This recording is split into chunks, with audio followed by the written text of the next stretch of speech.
All No, right. I never got it. Yo, we are live on Beat People Podcast, episode 65. Featuring my man Peter from Sensel. We got D still in the house. We got What Ken, up? Flux Pierce. What's up, Peter? Oh, it's been very busy over here, and Yeah. just lots and lots of self-created work. Mm-hmm. I've got the shelter in place, like slop just going on, and yeah. I'm right there with you, man. I did not Yeah. have all of this going on. I'm on some real shelter. Who cares? No doubt. I know. I'm sorry. I should class up the joint and shave for your podcast. no, we didn't. Get that Yeah. See, look at Still's like, hey, man, this was about. Yeah. This is what it's about, man. Yeah. All right. Cool. Well, hey, thanks so much for having me here. Yeah, it's good to have you, man. It's I know we've been crossing paths for quite some time. Sometimes we've bumped into each other at Perfect Circuit and you know what I mean, and different stuff at NAM and stuff. So yeah, it's good to finally have you on and kind of talk about Sensel and stuff. Yeah. Can you get yourself situated over there? Oh, my life is never going to be situated. I'm the epitome of not being situated ever. Well, cool. We know it's that. a good look on you. Cool, Ken. It looks good on you. Yeah. No, it's cool. I've just been busy, working and, trying to get things done. So. Cool. Well, so I want to, Peter, firstly, is it Nyboer? Nyboer, indeed. Okay. I didn't want to say it because I didn't want to mispronounce it, but okay. Peter Nyboer from Sensel.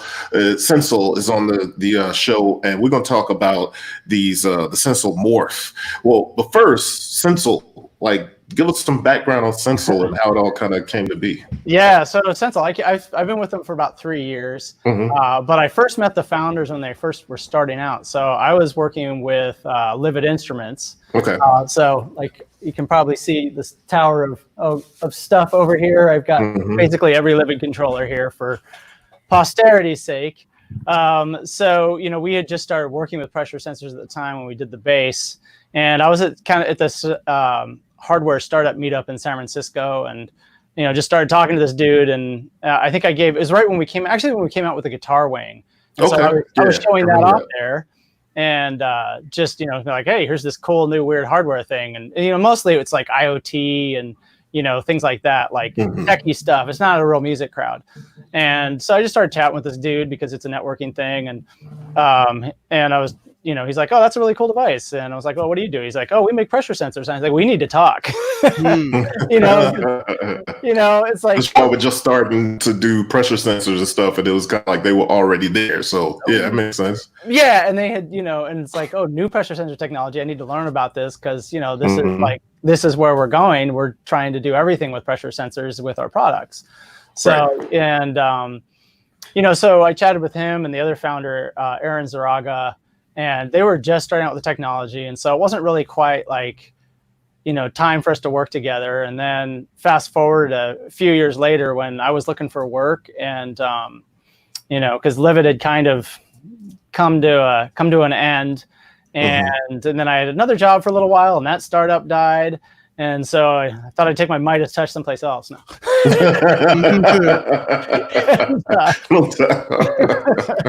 And so I contacted them. I was like, hey, what's going on? They're like, oh, well, we just, and I knew about the morph because they kickstarted it, but it took them probably 2.5 years to actually get it production ready. Yeah. And so they were like, oh yeah, we really could use some help with this because there's a bunch of music applications, and I was like, oh great. So I started working with them, and it turns out, so they started with the morph, and it was just really kind of an interesting story because they're really focused on touch, human interaction with touch, and pressure sensing as a gateway to really improving that experience, because you're using it every day on your phones and on your laptops and stuff like that. Right. And they just kind of wanted to bring that extra dimension to it because, they're not musicians, but they were really into multi-touch and stuff like that. And they're like, this can really bring a level of engagement that you don't get from 2D. And, you know, as a musician, I'm like, yeah, for sure. Yeah. So that's interesting though, Ben. At that point, did they even have the overlays, all of the overlays that so the product was fully designed. They like really went all in on the product. I mean, okay. You know, because it's like, it's a really nice thought out device. Like there's all sorts of clever stuff. This is, you know, they engaged with Frog Design in San Francisco, who's done a bunch of like, you know, high-end product design. You know, it's got Bluetooth, USB. It's like super skinny. It's the same size as an iPad 2. It's just beautifully thought out. But you know, like they had that stuff, but it was like, well, what does it work in? Like, how do you make it attractive to people? What other things are in the music industry? And you know, I was well connected with all the music tech people and stuff like that. So I'm like, well, I can show it to all of them, and you know, sort of get feedback and start getting partnerships rolling. So, you know, that's kind of where I came in. But Sensel at its core is, you know, it's a technology company. And so they're really working, you know, and if you happen to see us at CES this year, you would have seen like some of our demos of like using it in mobile phones, using it in trackpads and stuff like that. So they've been working with, you know, high volume customers to bring their technology into, you know, larger scale devices like mobile and laptops. And there's some medical and things like that they're also working on, like automotive. Like if people are going to drive again in 2 years, I don't know, but no doubt. may or may not be an automotive industry. That's right. But yeah, so it's like, it's really interesting to like, you know, be in this sort of like prove out the product in like the most sort of demanding situation, which is, you know, what musicians are going to put it to. You know, and then putting that, you know, in the interaction possibilities, and then that stuff is going to bubble up into just being like part of laptops and part of phones. So, okay, yeah, that makes sense. Nice. So it's interesting. They've created a technology that can work in many industries across many devices. Yeah, but us as musicians just get the benefit of being able to take expressiveness to the next level because of it. Yeah, exactly. You know, and really so they were like, they needed to make the product like, you know, so that it could be accessed and tested by all these different industries. So that's, you know, that's why the Morph has an API. That's why, you know, it's like, it's not just a drum pad, you know. They had a lot of like, initially there were a lot of like ideas of using it like sort of as a Wacom tablet. Because, you know, theoretically you can do some super cool stuff. Like, you know, you can use paintbrushes, just like a regular paintbrush on the surface, and it's sensitive enough to detect that. Wow. You know, so if you wanted to just use like your natural drawing materials and instruments, you could use that on here and use that, you know, and just sort of digitize your actions. But the problem is like ultimately that experience just wasn't quite there for illustrators and artists, because it's like kind of boiled down to like hover mode. But it's like, it's like, oh man, there's really some cool possibilities there. And that's okay though, right? Because what tends to happen with things, either as the market matures or as the technology matures, or, you know, even the technology that goes into the technology matures, right? Like as those different things mature, then you obviously then begin to have a roadmap. Yeah, exactly. It's like, so there's always more to do, you know. And it's kind of fine, you know, because it's like, man, if I had to like make this, you know, like, because my role is I call it product strategy, but it's really kind of like this factotum, jack of all trades, because it's like I'm doing stuff in marketing, I'm doing stuff in operations, I'm doing stuff in, you know, oh, you're that dude, product specialism. You know? I'm doing sound design, I'm doing you know, industry partnerships and stuff like that. I know people like that. Yeah, so I'm just kind of all over the place. You know, like, you know, one of my colleagues, he's like, oh, he's like, I was like, oh, I know a guy who can do that. He's like, you always know a guy who can do that. That's classic. I was like, man, that's my career. That's what I'm working for. I just want to connect people, you know. That's it. That makes sense. I mean, that makes sense for you to do what you do for the company too, though. I mean, because that's the puzzle piece, the link between, you know, product and market, product and tastemakers, you know what I mean? So forth and so on. Yeah. It makes all the sense in the world. Yeah. Well, man, I'm so glad to have you here, because we've been actually talking about this show for a few days, or maybe a couple weeks now, since we decided that, you know, since we kind of figured out which date, and you know, because all of us have been interested in some, you know, either one or all of the overlays, and then, you know, there's just been a lot of stuff popping up where we end up talking about it. You know what I mean? Yeah, for sure. Yeah. And do you have do you have any of these or no? Actually, it's not on me. It's with my band. I see. So I need to get another one for myself here. So I'm just like, I miss the morph. Yeah. Now the thing is, Ken, you've tried this at NAMM, right? No? I've used it in a few different scenarios, and the main, like, I never had a chance to set it up with my own rig or anything like that. I've done finger drumming on it and that sort of thing. Like, I love to do finger drumming and tippity tappity type things. Yeah. But so the thing about that is that I've never had a chance to like deeply map something out the way that I would do it on it, but I've used it and I've been surprised every time at just how sensitive it is. It is really sensitive, and the rubber feels really nice. I mean, it's not. Yeah, just in general, not doing weird. things like I use all 5 fingers when I'm finger drumming, and the pinky obviously tends to have the least amount of force. So that and doing ghost notes and things of that nature, it can be. It can be a little bit touchy on certain controllers as far as whether or not you get consistent triggers.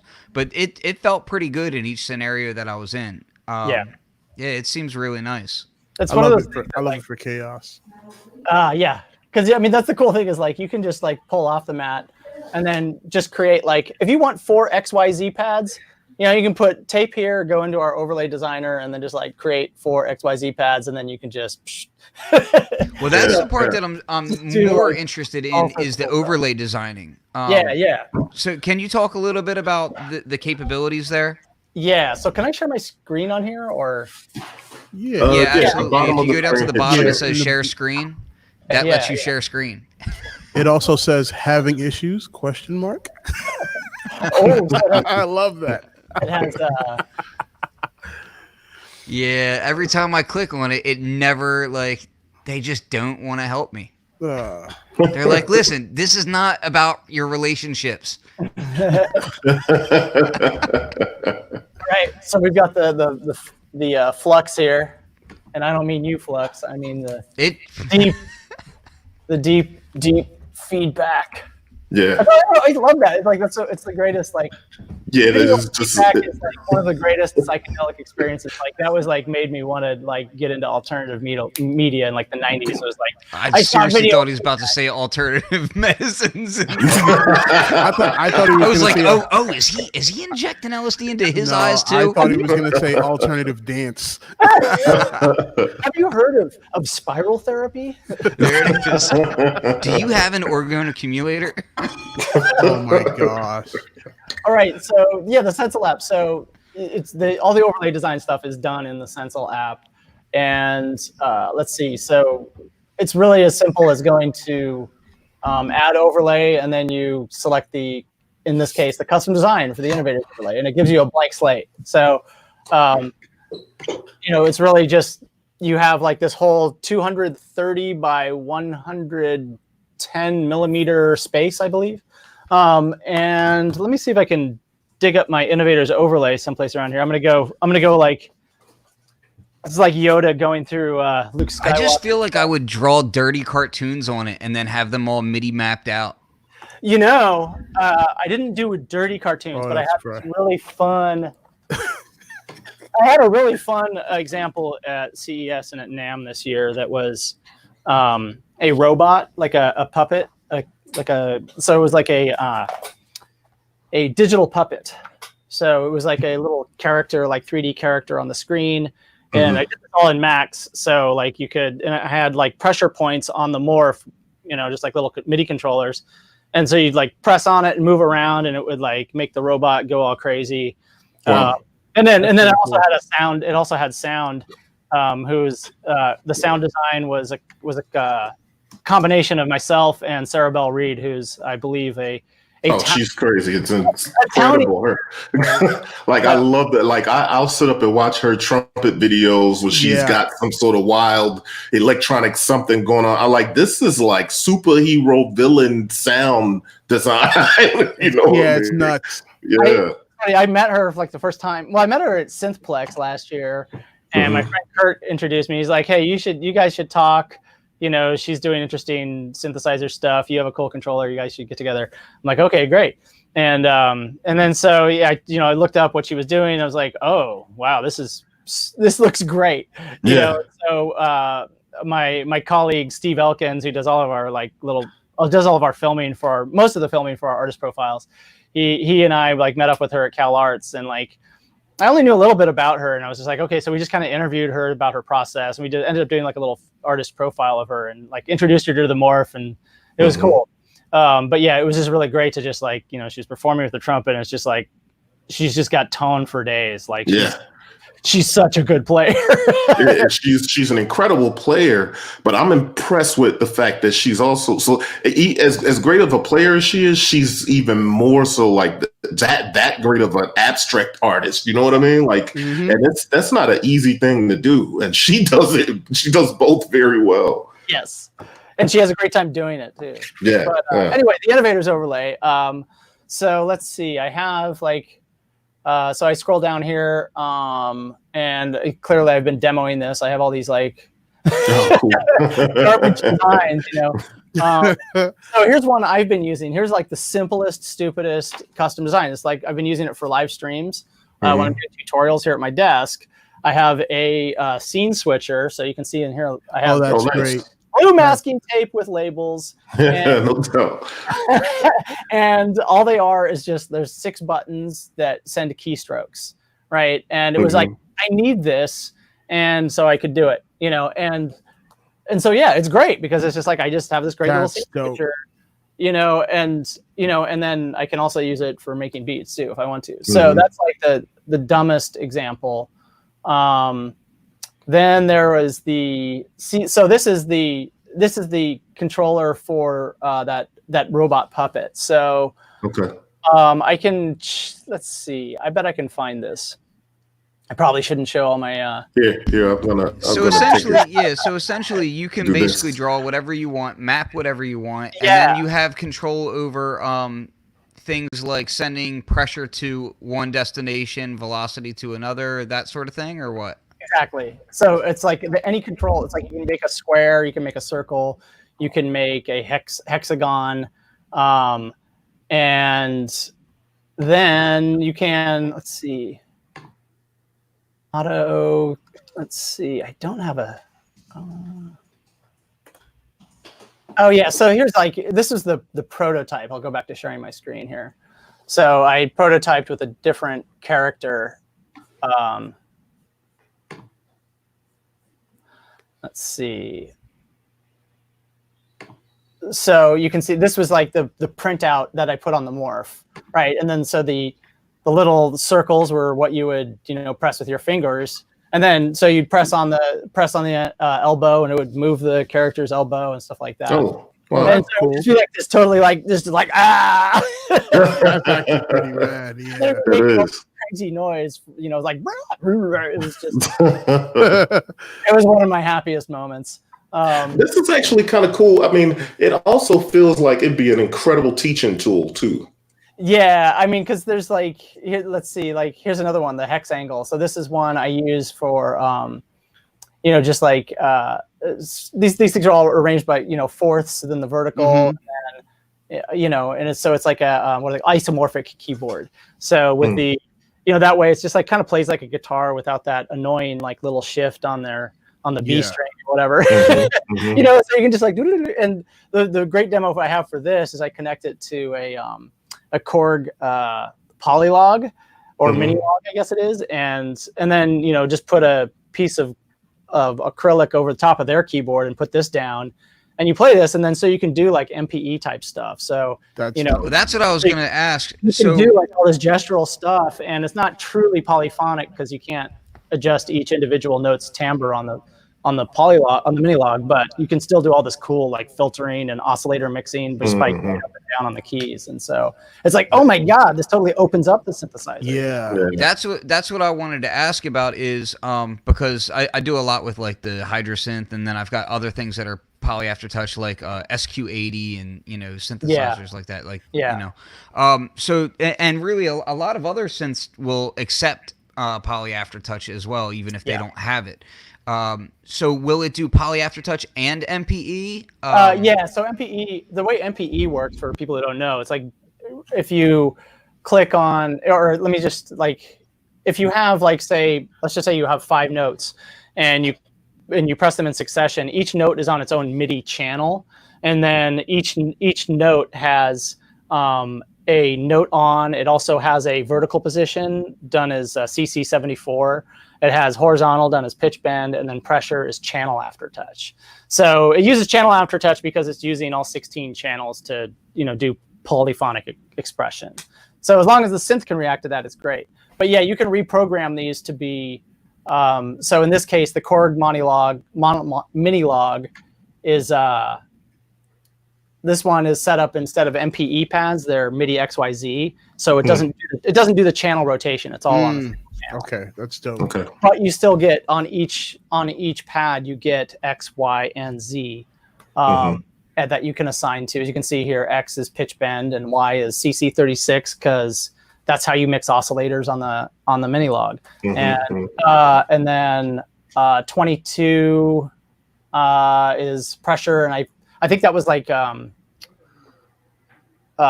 wave shaping or something like that. It was just like a cool timbral thing you can do. So but yeah, instead of so for pressure, you can make it any CC, or you can make it do pitch bend, poly aftertouch, or channel aftertouch. So that's fly. That was the long answer to your question. Yes. No, that's exactly what I wanted to know, though, because a lot of that information can gets muddied, and the people who need specific use cases are gonna want to know this specific facts for each one. That's with MPE, polyphonic aftertouch.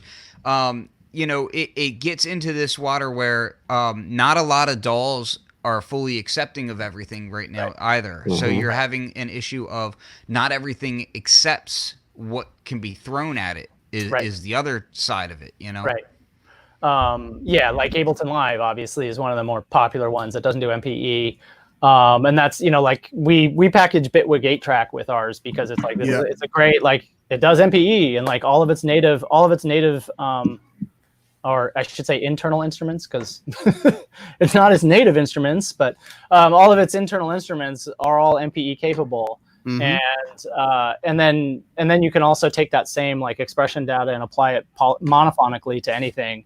And so it's really a great way to experience that dimensionality.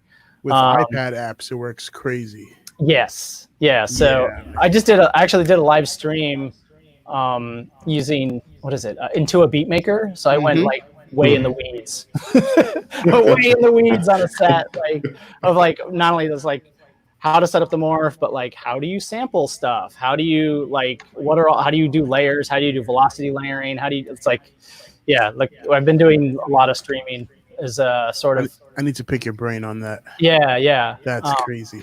There's a lot of depth in these iPad apps. The challenge, I think, is that they work differently from if you have habits built up in DAWs. You go to an iPad app and you're like, what am I doing? And then because they all have their unique vision, and it's like, okay, that's great and innovative, but I can't get anything done. I don't care how easy you made it. I have my habits. So I have a question about how you interface on all these things. So when you're interfacing the output of this thing, what are your options as far as sending MIDI over cables? Do you have to run through software, all that good stuff? Well, Can you connect directly to hardware? Obviously, like any MIDI controller, it does USB and it does Bluetooth as well, so you can do either or. So you can run wired or wirelessly, but so out that USB you need a host. So I have lots of devices. I'm going to go ahead and go mobile here, so I can show you all the cool devices because of sheltering in place, I have them all here. Oh, hang on, I think I lost my mic. Oh, yeah. while you're setting up for that, Yeah. I do have this little box. It's called a Cerebro, I think it's called, by Whoa. Mode Machines. Okay. And it'll actually take anything that sends like a little micro USB or whatever to it, or any USB, and you can plug it into it, and it's just like a little host box that'll spit out DIN MIDI. Okay, that is one of the things I have. So here I have the Mantimate, and this takes a USB. It has a USB host. You can see in the wires, and what this is actually like. So you can send it, note and pitch data, and send, just turn it all into CV, and it does MPE. So you can, if you have like a polyphonic modular, you can spit out like note, pitch, or trigger, or what is it, gate and pitch, and expression up and down, and after pressure, and then you can do that for like 3 voices, I guess, because it's 12 outputs. Oh wow, okay. And that's pretty cool. Right now, so I also have this little guy that's the bleep the geode, the Nyboer geode. So that's coming MIDI out of my audio interface. So if you're using a computer and you're just want to run it into hardware, then use your audio interface or a MIDI interface. I also have this guy is sort of like a King, the Expert Sleepers FH2. So this has a USB host, so I can just plug the morph in. This is super cool because there's like all kinds of arpeggiators and stuff that you can control with CC. So there's I've only just like started to touch on some of its madness. But Peter, again, you don't know this, but you just drained Corey's bank account. Well, the other thing you don't know that I've been looking at that. I didn't know it had ARPs, but I've been looking at that for at least 2 weeks. And it's been on my screen at least 15 times. Yeah, you know too much already by now. I'm looking at the look in Corey's eyes, and I'm like, that's that spend money look. So yeah, the Expert Sleepers is super cool in that regard. Like, because you can't, again, you can take control voltage in too and turn it into MIDI for the other cool thing about this is it has a USB-C, so you can drive it from your computer at the same time you're using a controller. That's great. Nice. And it's all configured through the browser, through like a browser interface, web MIDI stuff. Which I have to say is kind of a beast. It's once you understand it, you're like, okay, it's taken me hours to actually wrap my head around it, and I consider myself modestly intelligent. But it's a super powerful device, and there's a lot you can do with it. Then there's also like a thing like this, which is the RetroKits RK005. And right now this is sadly sort of storing my patch cables, but this is like my hardware tower where I demo like using hardware synths. So each one's on its own channel. And then this just turns a USB host. It has a USB host, so I can plug the morph right into here and then just get MIDI out. You can also do like cool things like sync and weird things with this. Very cool little device. One more Euro rack for that. I'll show you another one that some of these guys, I think some of you guys have it. So this would do it too. The endorphin pedal, yes. I was about to get to that one. I don't have that one. But I've been talking to them. You can host with that one too. So so you can host with that. It's also like the Expert Sleepers. You can configure it through a browser. I have to say it's mad respect to Expert Sleepers, but the Endorphins interface is a lot better. And they did just do an update to its firmware, so now I think it has a lot of generative things like arpeggiators and patterns and stuff like that. So the cool thing is you can kind of like on your, obviously this stuff is really geared towards, the Thunder overlay because you can put weird on weird. And nice. And so it's like you can use like I really like to like these make these XYZ pads. So send CCs out. The cool thing is like, you can kind of run out of outputs, control voltage outputs. But when you're using, you can use the CCs to control the arpeggiators, right? So you can modify your arpeggiator in real time using CCs, and it doesn't like, you're not using any more CV, you're just modifying the device. on the shuttle or the FH2. So that's kind of like the performance holy grail that I was kind of getting into, because I was going to show that stuff at Synthplex and Superbooth, but that stuff's not happening. So. Yeah. Hey, have you used, because there's another one that comes to mind too. When I've been looking at the FH2, I've also been looking at the Poly 2. Poly and Poly 2. Yeah, thanks for reminding me. That's another one that I have only I've only like tested it and confirmed that it works. But I don't know much about using the device. So I know it exists. I'm hoping to do, because like I said, I've been doing a lot of live stream tutorials and doing artist talks and stuff like that. In the next few weeks, I want to do a series with all of these devices. So I think that would be really nice, because that's the first thing I started thinking of. It's like, which of those devices is would be right for me, or what are the differences? So I started going on a whole thing about looking at these different things, and then so I know that the Poly 2 is one of them, the FH2 is one of them, the shuttle control, which I think is what Ken just showed, and then there's the Scorp.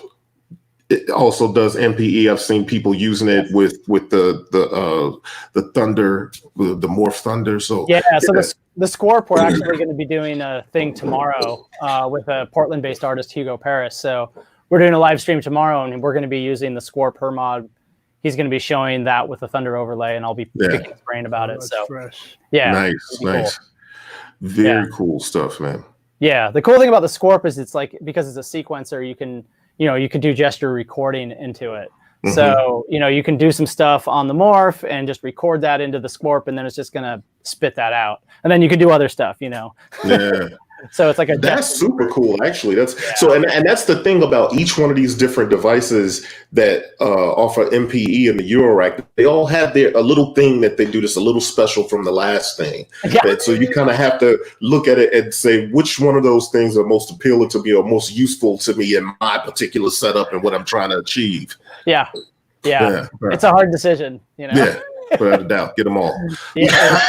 So I have an interesting question. Yes. How much pressure can this thing take? So it's rated at 5 grams to 5 kilograms as dynamic range.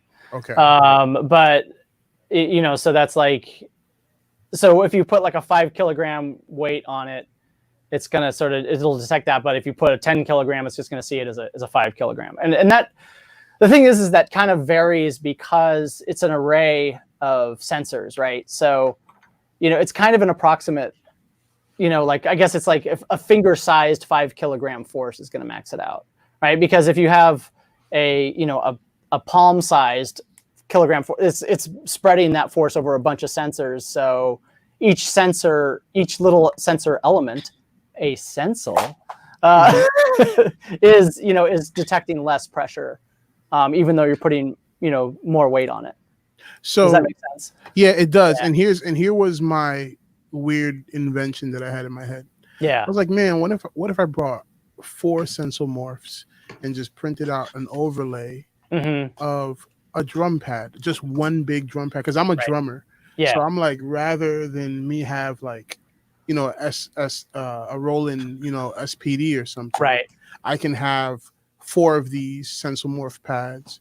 Oh yeah, mapped out that I can play with sticks or with mallets or with just with something that's a high pressure. But I just wanted to know how much pressure that it can take, because when a dude hits a drum, it's like a shotgun going off. Right. You can definitely play it with drumsticks. I don't know, I haven't done the abuse testing of it. So it's if you take mallets and you're it's probably not going to do that. Yeah. You're this thing cracked. That's crap. Yeah. And that's the reason why I was asking is because if I do get one that's personally mine, I'm probably going to try that. Yeah. So I would say don't go full Tycho on it. But go jazz brushes on it. Yeah, jazz brushes. You can go ride cymbal on it, right? Yeah. I guess the one limitation, and this is something that we intend to improve, but we've heard this limitation a lot, is that there's sort of 2 modes. There's the high speed mode, and there's sort of the standard scanning mode. So when you put the like when you put the drum pad on, it kicks it into high speed mode. So what that means is it's like you can't differentiate like close contacts as well, which, you know, you're playing with drumsticks, who cares? So, you know, so it can scan a lot faster. It's like lower resolution but higher speed. So what kind of latency are we talking about in the high resolution? High resolution, I want to say, is 1,000 hertz. So whatever that comes out to. I mean, it can go for, I think it's down to 2 milliseconds. So which isn't bad either. Like that. Yeah, that's not bad. That's the high resolution or the high speed? That's the high speed. Okay. And then what's the high resolution? High resolution, I think, is 8 milliseconds out of the device. And that's not bad either, actually. Right. Yeah, I mean, obviously, once you put your sound card and your USB stacks and all that, you're going to get a little bit more. But it's a fast device.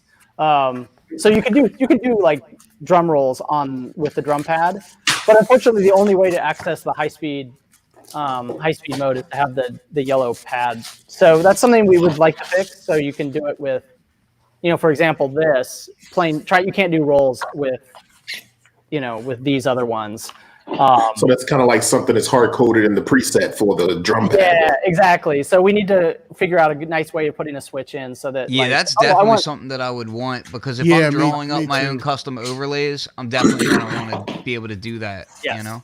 So I would love to be a guinea pig for that. I would love to be a drummer guinea pig for this joint, because that's really be a pretty good one too. Yeah. When I saw this, I remember the first time seeing this, my brain kind of exploded, because I was just like, "Yo, the sensitivity on this thing, right, can allow me to, like, for instance, it can make my either program drums or live like drum synth stuff sound way more expressive, or even if I'm using something like Addictive Drums or BFD or something like that, I can get more expressive with the pressure. The cool thing that I think I like to say about it is that you can tickle it, right? You can tickle it and get a response, and it's like, oh, it makes it more like just alive, you know? And so you're like kind of just, and you have like, especially if you use like a custom overlay, or you're just using like the bare morph itself, like you can just like, you know, like tickle it and just like it's effervescent, you know. Okay, so during the Perfect Circuit presentation you did the thing where you took the overlay off and just put your palm on it. Yeah. And when I saw that 3D render of like all the pressure points, where you basically just saw an image of your palm on it. Yeah. I was like, okay, this is on some freaky shit. I'll do that. Why, I'll do that now. Yeah, I loved it, and I was like, that just made my mind go nuts. So it's like I press on the bare morph, and you can see on the image there that it's just like, yeah, that's my hand. Hold on, I gotta share the screen. Hold on. Oh, people can see it. I did share. Go ahead. Okay, there you go. You got it. Yep. So yeah, this is just the visualizer that's built in. Oh, that's dope. Ken, that's what I was telling you about. I had saw that and I was like, oh, Ken needs one of these just because of that. And for me, like, I look at these kinds of things and I think like all the modulation possibilities. Exactly. And like I love finger drumming, but for me, like, it's so you could do that, but it's more about like the expressivity of how you can kind of morph a sound and that sort of thing. And that really, that appeals to me deeply. Yeah.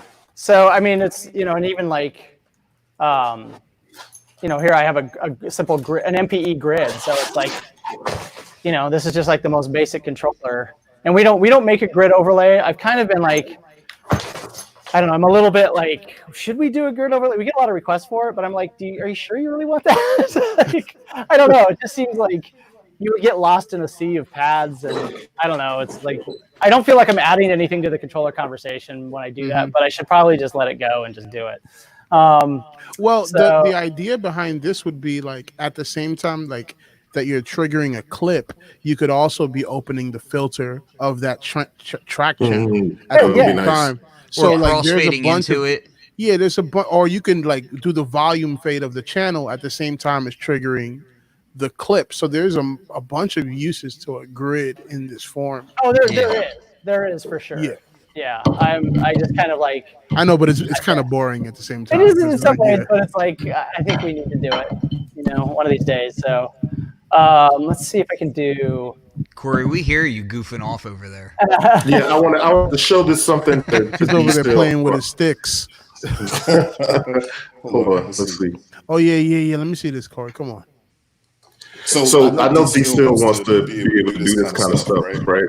Yeah. You see the light up here, D still? This is very sensitive. Something changed, and now we're getting echo. Yeah, hold up. It's because my phone is involved, so I gotta shut it up. Just bear with us a second. Nope, you're fine. See that light? Yeah. Okay. It's very sensitive. And the bounces. Yeah, that's fire. Yeah. So a question about these overlays. And so they're basically just silicone, though, right? Yeah. They have magnets in them, so you can see it in like. So if you wanted to basically 3D print your own, you can do that? Yeah, you can, and some people have experimented with that in our forums. You just like look up 3D printing in our forums, you'll see some users who have been doing that. The one that, like when we've tried it, if you just use like a standard like plastic filament from a run of the mill 3D printer, can't believe that I'm saying that.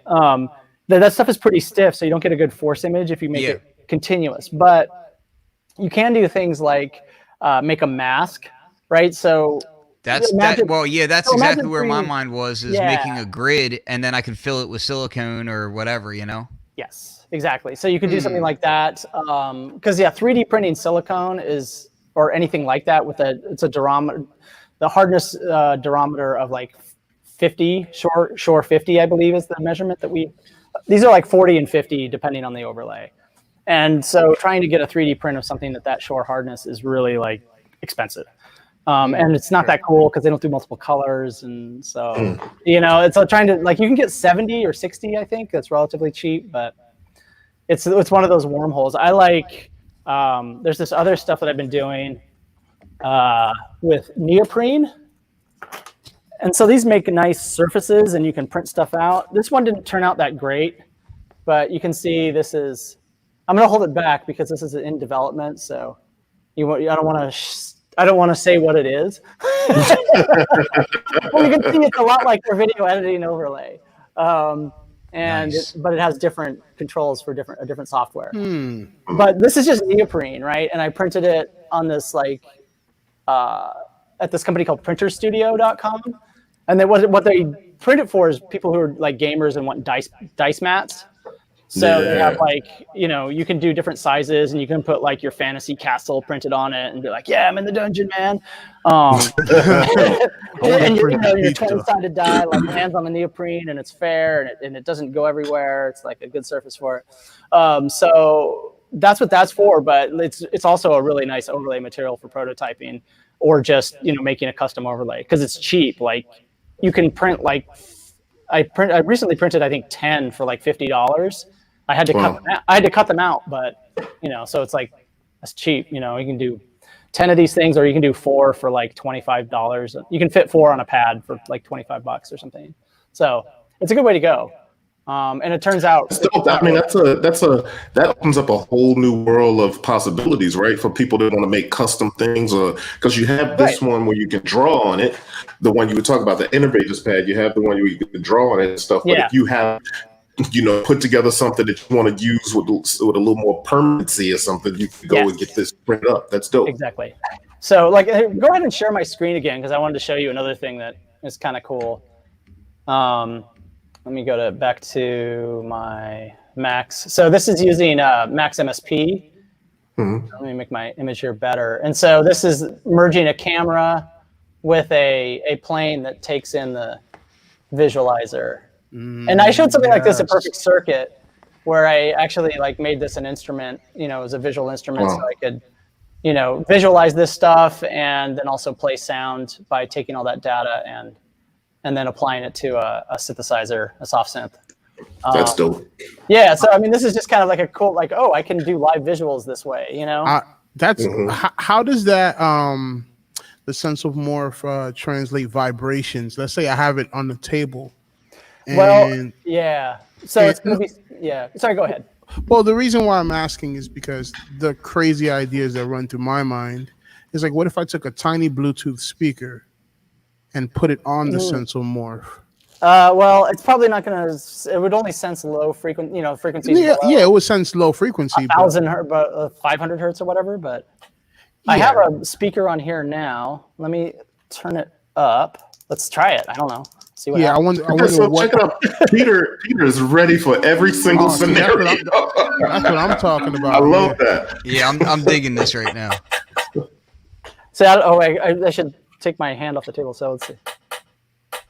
Because it could become like a contact mic on steroids. Well, here we go. Well, the flip side of that would be, what if you're doing a live show and the bass of the array system is so loud that it's... Well, don't put it on the array, okay? So here we go. I don't know if can you hear this? Let me put it up to my mic. So here's the sound. Nice bass we hear that. sound. Okay, so I'm going to put the speaker on the morph, and you'll see the... Nice. And I'm not touching it. That's just the sound making it vibrate. That's dope. That's actually really cool, because then you could do you can send that as like a modulation source, just as like the low frequency coming from something, and that's pretty rad. You guys think like artists. That's right. I'm already getting back to my dirty cartoon and other things that I could put on it to vibrate. I'm gonna vibrate my dirty cartoon, Ken. We're taking this down an ugly path as quick as possible. He's just gonna ask you if it can make wings for him. Jen got me 3 new bags of wings. I can't.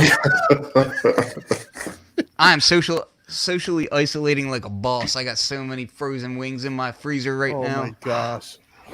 Okay, let's see. I'm gonna see if I can. Oh yeah, here's the puppet. Let's see if we can make this work.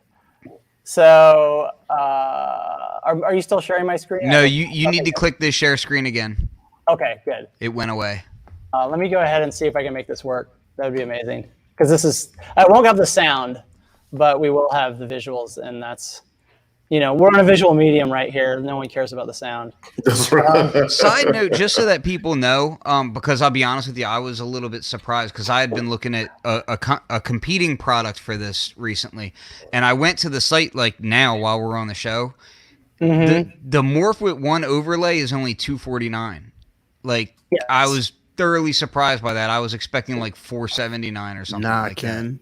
This is super attainable. And that's why when he told me how much it was going to be, I was like, wait, this is going to be that much? Oh, yeah, because the other product that I've been looking at's $469 or something like that, I think. Yeah, you can get a bundle of this for probably cheaper than that with all the overlays. And it's also way more fun to use than a Touche. Well, the one that really gets me excited on here, I'll share this real quick just so that people can see what I'm talking about, is... So there's different bundles with all the different overlays. Here's the the morph with one overlay is $249, and then they've got the music maker bundle here, which gives you keyboard. Yeah, that's dope. Gives you the yellow drum pad, and it gives you the finger drumming pad. The one that I really like is this creative producers kit for $299 that gives you the Thunder. What is it called? The Thunderbird. The Buchla Thunder. Yeah. So Buchla Thunder overlay. Yeah. As you can see, I'm kind of into Don Buchla. I got my Don Buchla poster up there. Nice. Oh, nice. I got so many original Buchla albums, vinyl. Yeah. I'm all about that. Nice. So and I would want the Innovators overlay. Yeah. I probably want a couple of those, but. The one thing out of all of that I would say that I really do want to see is man, make that switch happen for the high speed mode. But so scroll down there a little bit more, Ken, to that one with all of them. Complete morph up a little bit. It's the second row. Oh, there it is, right here. Yeah. Complete so I mean, you can literally have all of them for that's really great. That's a really great bundle and still it's cheaper than the Rolly music kit. It's cheaper than a lot of products out there. It's cheaper than a lot. And think about what you're getting. You're getting so many things. Yeah, because what happens when you start messing with a roller, you're like, man, I don't want to use this layout. Oh, I'm stuck with it because I paid $500. You know, and it's just like, this is great, man. I'm super. Yeah, I'm actually really surprised at the price point on this now. So that's one of the things about like the as far as like with the morph is that you can like, especially for MPE, this is what makes me like super excited about it, is that you can use any shape. Like you can do MPE with drum pads. You can, and the Thunder is really great for MPE because it's like you slide up and down on this stuff and you're not going to hit a flat key, right? Whereas like a piano is not really, it's designed for a thing with like strings and mechanical hammers and trying to fit, an octave within the space of 10 hands. That's what or within a space of a hand, really, and so that's what the design of that is for. It's not designed for like sliding around and massaging weird sound. And that was like Don's idea with the Thunder, is like, yes, you need to be able to slide around and make weird sound. He designed something that you could go outside of the conventional with, because he knew that the instrument that he was designing was a conventional unconventional sound source. Yes. So you kind of have to match it with that. It does. It does beg the question, though. If I had two Sensel morphs side by side, could you set one to one octave and the other to the other octave so that you could kind of have more octaves there? Yeah, you can do that. Definitely. Cool. Yeah, that's totally a thing you can do. So I am actually Stop it, Steele. I know what you're thinking. I know exactly what you're thinking. Stop it. Ken's like, I want to create an 88 key Sensel. There's a guy who did that. He made his name is Ken. No, this guy in Spain. I met him at Super Booth a couple years ago. He showed me. He's like, hey, I've got 4 morphs, and I have this. He made a piano overlay for it called the Continuano, and so it was essentially. He built his own Hawken Continuum. Oh, that's great! Wow, that's crazy. He did a lot of work to be able to so he got deep into it and went into the API and did all. Did he use the developer's cable? No, no. Funny, we should ask about that because I actually. Yeah, I know you look. I love it. Peter is like almost kind of like Ken. You could mention anything, Ken could go under his table and pull one out. Because when we used to do this. Pete has that vibe going too. And just so you know, Steele, it's in that category of I either want 0 or I want 2, right? Yeah. It's in that category. So this is an Arduino with a DMX shield wrapped up in a Lego case. Oh, that's cool. Wow, dope. And so this controls lights. Nice. I could probably get that working, but I got to show you this other thing. I'm dying to make this robot work. Okay. I want to see that. Yeah. Hey, Corey, click screen share. Did you notice that in the text it says "eat people" instead of beatpeople.com? Does it? In what text? Like if you look at the comment. Oh, it does because it's covered up with the comment. It says eatpeople.com. Oh yeah, that's classic. Hey man, it is the end of the We do what we got to do, man. Beat People is Soylent Green. Quarantine. You got to do what you got to do. Soylent Green for the hip hop community. Eatpeople.com. So I want to pose this question while you get that ready, Peter. Yeah. The guy said, "Can you link multiples of these together?" Is that what the guy in Spain did, or he had to do a little bit of kind of self-development for himself? No, he definitely had to do some development. Okay.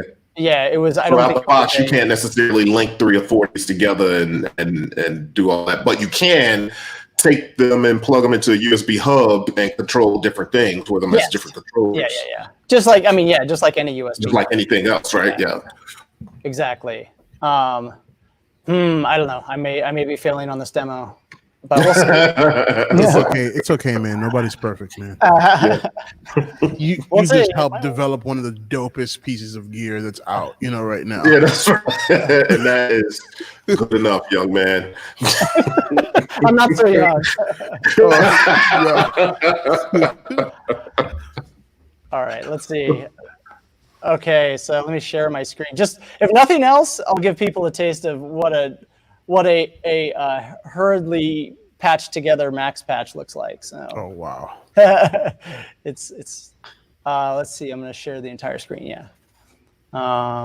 Okay, there you go. That's a Max Patch. Oh yeah, that's what I love right there. And it says humanoid. Humanoid. Okay. Let's see. So where is robot? Yeah, I think this is the one I want.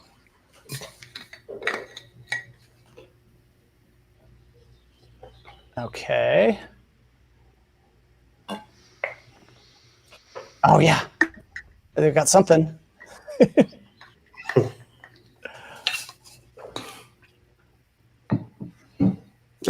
Oh, cool. So you got it animated. Yeah, oh, exactly. Nice. So I'm gonna just kind of float this guy around in space a little bit, and then, yeah. So I just mash around on the morph. He's animating, and he's a digital puppet, right? So that's awesome. Dope. That's crazy. Yeah. Like, it's stuff that like I wouldn't even think about. Like, because obviously you look at this and like, yo, that's gonna be dope expressivity for me making music. But then when you get into all of this stuff, this is like a tool for so many things. Like, there's a lot of teaching with it. You know what I mean? There's a lot of dope performance capabilities with it. This is really super cool, man. Like somebody said in the comments, it's very forward thinking sort of product. I want a Sensel outfit. Wait,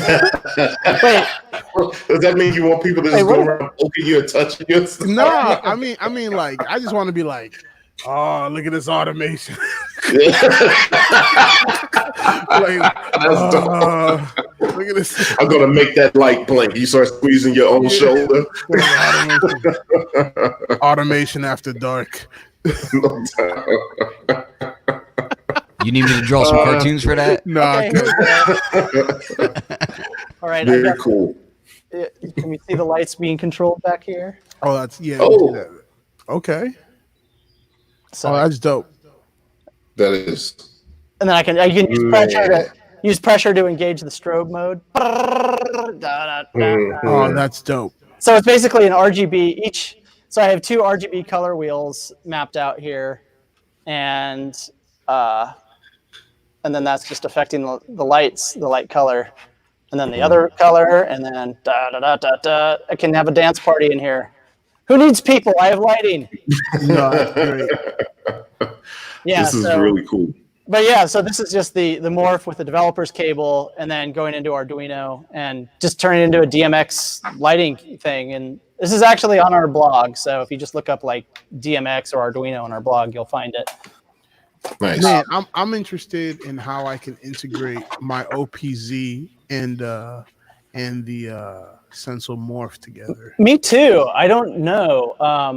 I shouldn't say I know this. I'm pretty sure it has a host mode on the OPZ, but I don't know. It does, yeah. Okay, I don't know if it actually works, but because one of the things that I found is that a lot of USB hosts aren't ready for the morph because it shows up as a gaming device, a keyboard, a MIDI controller, a serial device, right? Okay. So that way, I mean, that's one of the cool things is you can mix keystrokes and MIDI on this thing when you do your like innovator stuff. That's dope. Yeah, because there's a lot of DAWs. You're like, well, I can't control that thing via MIDI, but I can do it via keystrokes. And so if you're making something specific for your DAW, you can have MIDI stuff along with keystrokes on the same control surface, which is so. Here's a kind of just another question about usability of this thing. So say you design an interface for it that you want, and you save that interface, and you've got this cool like MPE, interface happening, and you want to take it and just plug it into like your Eurorack or whatever. It saves that interface inside the morph. Yeah. Is there a pot? Can you still swap between multiple interfaces, or do you have to load in a new one each time if it's a custom one? No. So, if it's a custom one, there's only one custom map. Okay. So yeah, there's only one custom map, and if you wanted to change that custom mapping, then you would have to use a computer to load a new one on it. Okay. This is again something an improvement that we're looking to make. I'm going to say before the end of the year and just put. Would that require a hardware update as far as more memory, or are you talking about a soft update? No, it would just be a firmware. Oh, cool. So, but at the same time, though, you have that one custom overlay, but you also have the other overlays, like all that. I'm just talking about for custom stuff. Yeah. No, you can have multiple customs in there. Yeah. Yeah, it's a reasonable request, and it's something that we did for the Buchla Thunder. So this actually has 9 different presets on it. So you hold down the programmer's bar up here, and then you have 9 presets that you can access. So you can have like different scales, or so by default the first 4 are MPE. There's 4 different scales that are programmed for MPE. And then number 5, these are all just like CCs for like a mixing board. And then 6, 7, 8, and 9 are just standard single channel MIDI. So if you're using MPE, you can use these. If you're using like Ableton or whatever, you can use these. And it sounds like you guys are steady, active developing for it, though. Like, it's not like a run and done product. It's something that you guys are still kind of showcasing with. Absolutely, and it's some, we have future developments, but I do, there have been some people on the forum who have been like, you guys aren't updating fast enough, and that's every product. Too much. I know, but those are the people that don't make music. Stop it, Steele. I empathize with them, but at the same time, it's like, well, there is a lot of cool shit that you can do here. So yeah, that's right. Yeah, I'm like, wait, what kind of music are you trying to make? Because I'm like, bro, you're like, it doesn't have hieroglyphics built it. I don't know. Like, bro, why do you need that? Like, why? Because maybe people like to draw not one dirty cartoon, but many. Ken. Across many centuries. Let me ask you though.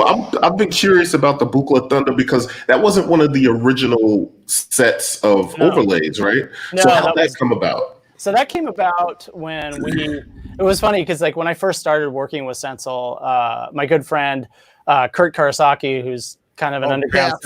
Yeah, Pep. There you go. I was gonna say a lot of people know him, and a lot of people like that's kind of my litmus test for a lot of people. I'll be like, hey, do you know Kurt? And they'll be like, oh yeah, I know Kurt. Or they'll be like, no, I don't know him. And I'm like, Yeah, I wonder about you. But he was like, you guys should do a Thunder overlay. And I was like, I like the idea. I was like, it seems kind of far out. I'm like, I'm not sure we're quite ready to do that. But, it was definitely like, I was like, oh, it makes so much sense. And like, I know Joel Davell, who's the chief engineer behind Buchla for 30 years or so now. And so I, ran into him at like a trade show, and we were talking. We're like, hey, maybe there's something cool we could do. And we're talking about it, and we're like, well, maybe we should just try to do this Thunder overlay thing. And the cool thing is that as a company, like they're easy to work with. Like Eric Fox. Eric Fox is is the CEO of Buchla and also like Foxtone Distribution. And he just wants to do cool everything, stuff. man. Yeah. Yeah, and he's like, I think this is a great idea.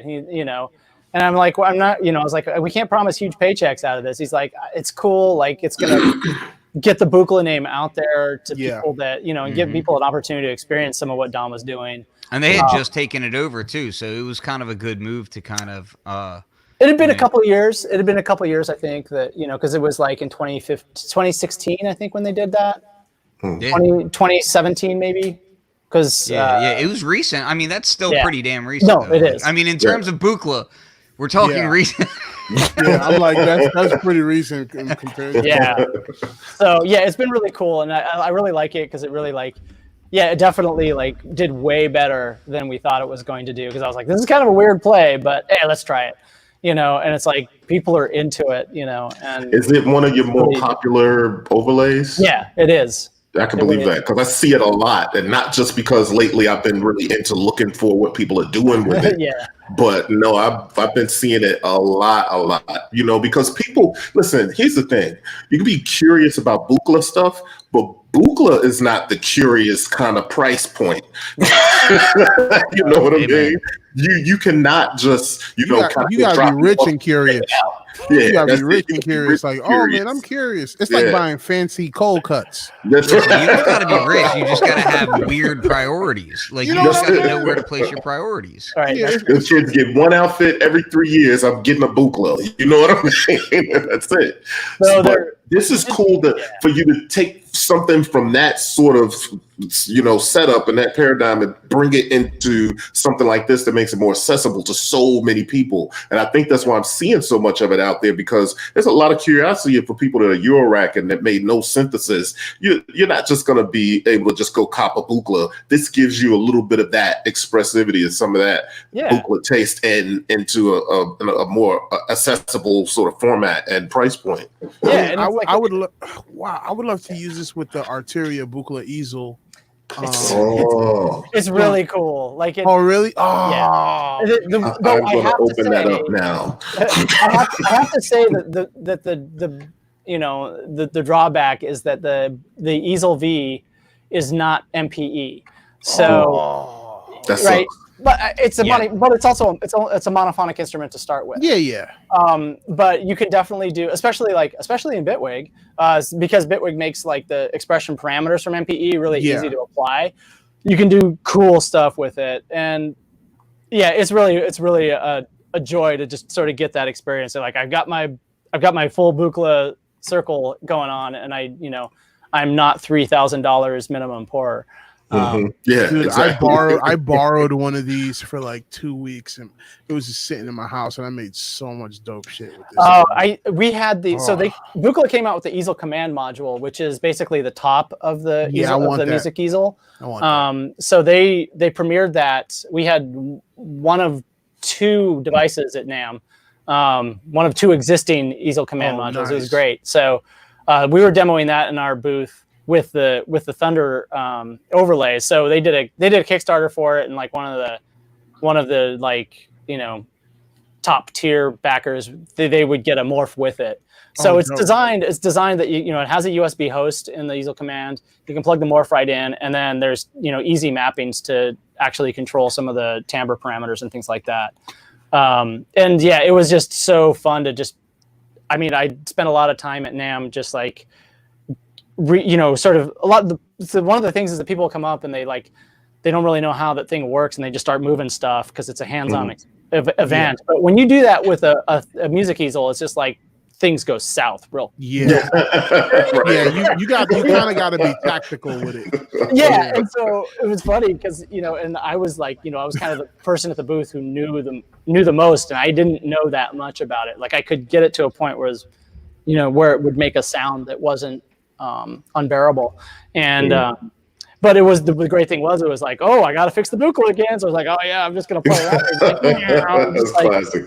Yeah, just like be there front and center, just like doing weird stuff on the Thunder and just getting all this cool stuff going, and I just like zone out on it for a while. Like I need a break from all these people. I'm just gonna perform. Yes. It would be perfect for this. Yes. Yeah.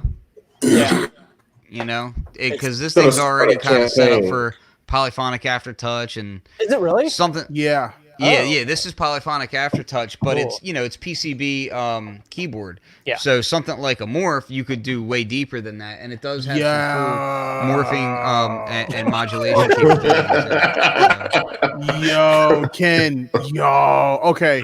Wait a minute. Okay, so I would cut the whole keyboard off of that Microfreak and just use it with a. There's actually it's not a kit per se, but there's a company out there doing a 3D printed piece where you don't even have to damage this thing. If you open it up, which I've done multiple times, I did some of the testing for this. If you open this thing up, this whole piece actually will come off. So it's just a simple, ribbon cable, and you can separate it. So this little kit that you can get basically replaces that bottom section right there in the front. Snap. So it just becomes a module. Well, guess who's doing that? Also, Peter, have you messed with the Sensel morph with Animoog or the Model 15 app on the iPad? No, I should. Because actually, but yeah, I'm thinking those two would be nuts. I was thinking more the audio damage. Quanta, and man. Quanta is like one of my go-to demos with the morph. And with this. Yeah, so this is my latest jam, and I just spent. So that was what I was playing here. We're gonna battle. Me and Peter are gonna battle about who can pull more crap out from underneath the chair. Because I got one too, Peter. I got one. Look. I question what's under Ken's table. I don't even know if he has pants on right now. Listen. Right. Don't worry about it. I got cartoons for that. Oh, there you go. There's a thing called the internet for that. So do you have a battery pack attached to your black box? Oh, you want to talk batteries? Oh no! You don't even want to go there right now. Peter, you just challenged Ken to the wrong battle. Okay, I'll stop. This guy's been testing batteries for high force to take that mobile. Do you know how big that is? It's big to my chest. Throw at it and can fit in your pocket. I've got batteries that'll power this entire modular rig. Can be battery powered. Oh, so you must be doing modular on the spot stuff? Is that what you're? Man, I'm not bringing 35 grand worth of modular anywhere. Ken hooks up jumper cables to his But I have been doing this. Look, let me show you this. Hold on. There he goes. And every show at some point, Ken's like, "Hold on, I'll be right back," and he's comes back. This has been my laptop jam lately. Is the Tempest and this battery. Oh, wow. Okay. And then this battery I can also power my Force from. So yeah, this has been the portable jam lately. Nice. So this is like the portable jam that I'm trying to like. Oh, dope. Right. Dope. This is it. This is right here, right? You know, this is it. Battery, a morph, and the black box. So today so I'll give you a preview of a video I'm working on. You know, since I got a 7-year-old, and you know we're homeschooling, and you know we're all stuck in the house. And yesterday my wife just about lost it because she's been sort of doing a lot of the childcare stuff while I'm in my shed trying to furiously get stuff done. My wife's a teacher, so she's totally equipped to like homeschool. Okay, I know that rhythm. You know, and so. But today, like I was with Sam for a little while, and so what we did is we just like made a list. I was like, okay, what's a list of stuff that you have that makes cool sounds? You know, I threw out ideas, and he's like, oh, I know this. And so we listed a bunch of stuff, and then we went through and recorded a bunch of stuff onto the iPhone, and then I'm transferring the sounds that we recorded onto here, and then we're gonna do a little track together. Oh, nice. Yeah, so that's kind of like. So this is let's see. That's a train. This is a train. I'll put it next to the microphone. Train whistle slowed down. This is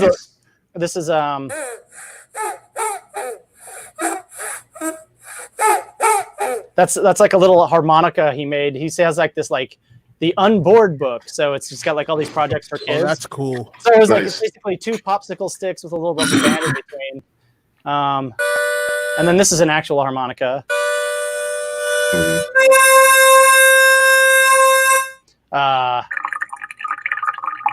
That's water gurgling in the sink. It's like that could be many things. Mixturation, we'll say. This, I don't remember what this is. It's pitched way down. Sounds like cars driving by. I forget what it is. Down. So this is a slow down 9,000%. No, this is a Nerf gun, but pitched way down. Oh wow! Oh, that's dope. I know. And then this is a Nerf gun. This is a Nerf gun pitched way up. That's cool. Nice.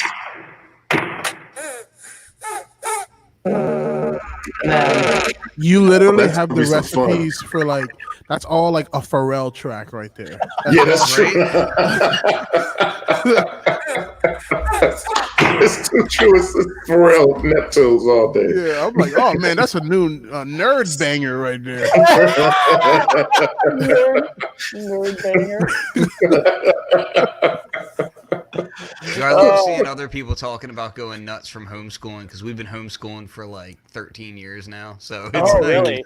Yeah. So you're like, what? Yeah, I've been there. Oh yeah. Homeschool, and I got 3. I got 3. Wow. So. Wow.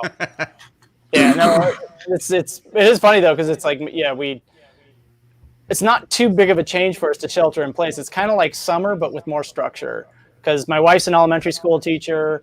You know, and so in the summers, like I work from home mostly. She's around, Sam's around, you know, and so it's kind of like that. Though it is more intense because you can't do anything fun because all fun has been canceled.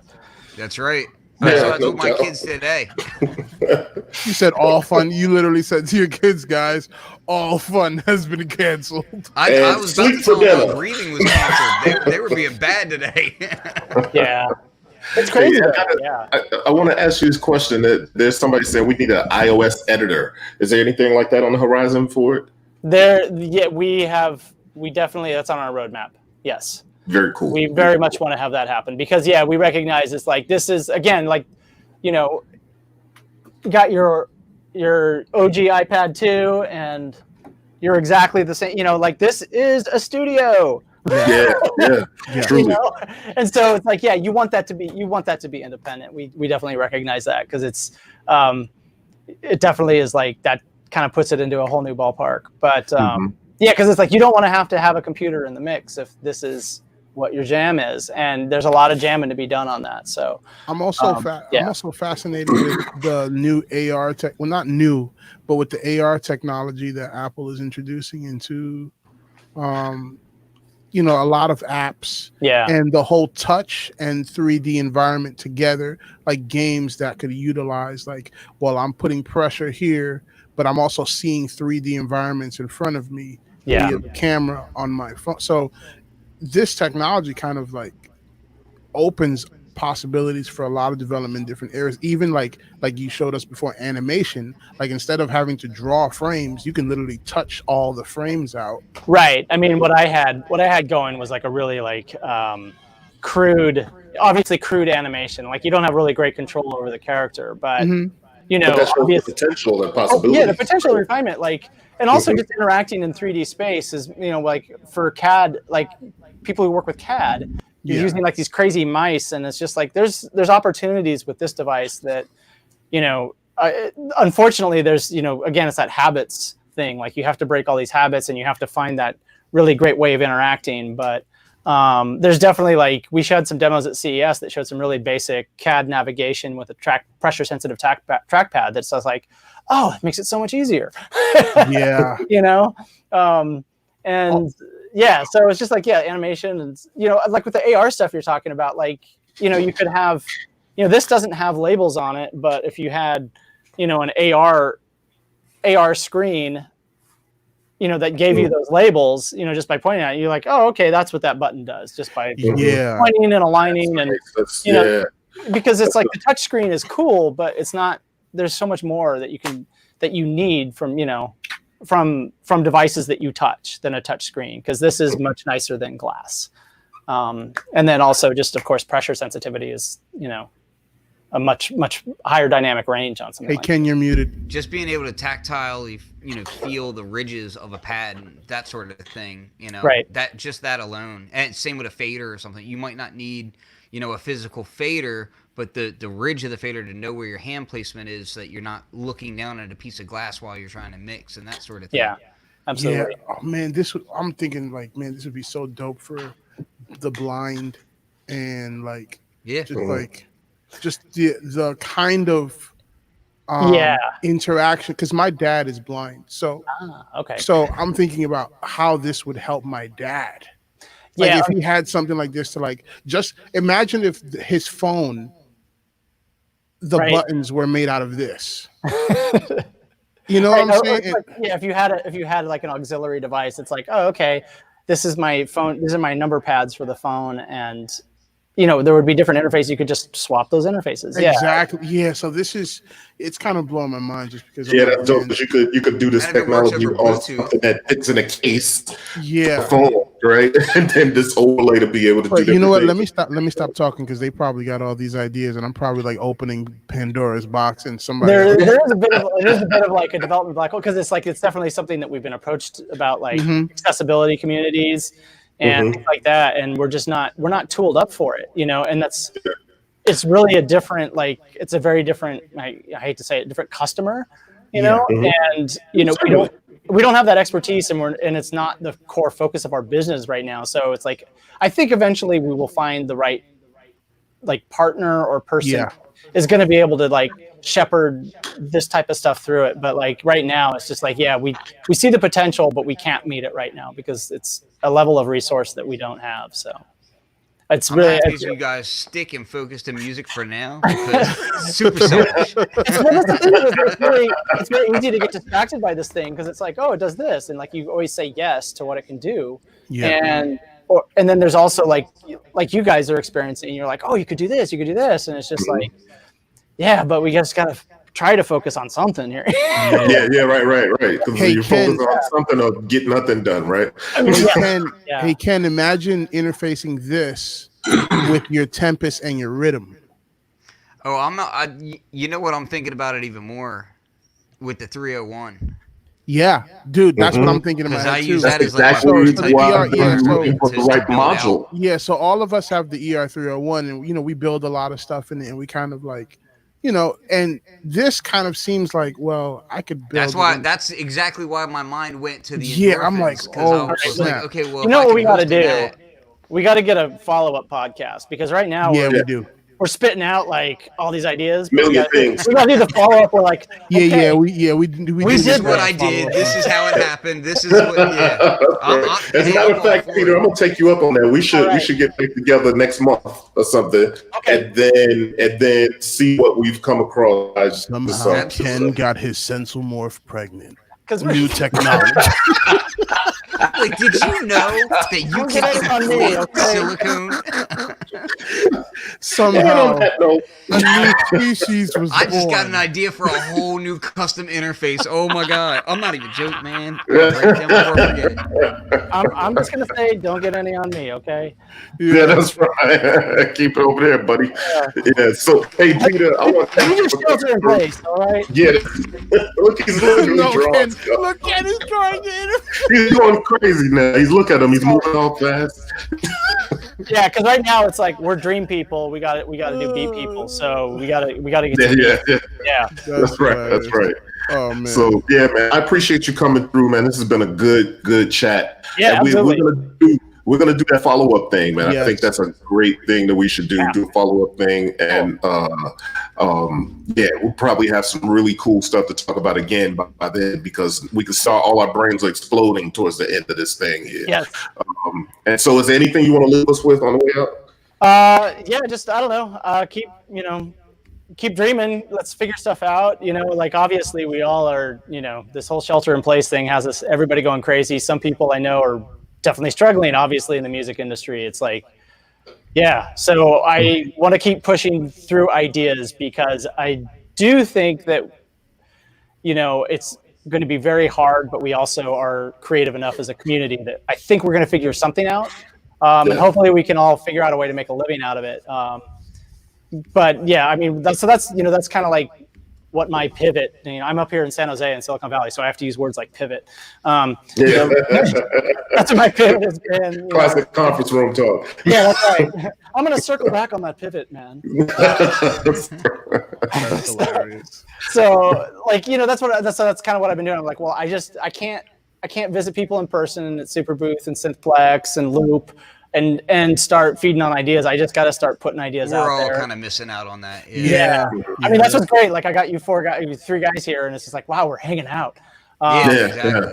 And but so it's just like, that's what I'm doing with Sensel. Is like I'm talking to artists, doing live streams, doing tutorials, just trying to feed people's imaginations and trying to like get ideas out there and try to do it live in real time.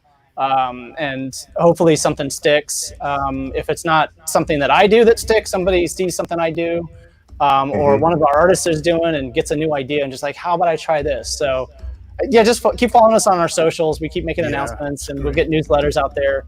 We're giving away like sound packs with our artists. So last week I did an interview with Ralph Frund of Noisebusters, who's a Swiss-based psytrance dude. And we did a sound pack for the Sensel More for the MP overlay and Bitwig. So that's the super cool thing. And then tomorrow I'm doing one with a guy, Hugo Paris, who's up in Portland. And we did a cool sound pack again for Bitwig and for UVI Falcon. So it's basically like it's an instrument for the Buchla Thunder overlay that kind of takes a lot of his sensibilities and takes a lot of his sounds and sort of puts them in software. So Falcon does MPE. Yeah. There you go. That's what's up. Yeah. So cool, man. That's dope. So yeah, and every artist that I work with, I want to try to get some sort of, again, I'm going to use the corporate boardroom, the deliverable. I want to get some sort of thing that people can take away. If it's not, not just ideas, something to play with, some sort of new creative angle on working with controllers. So yeah. Oh yeah, nice. That's super nice. That's what we're doing. Well, thanks for coming on. Dig that, man. Great. All right.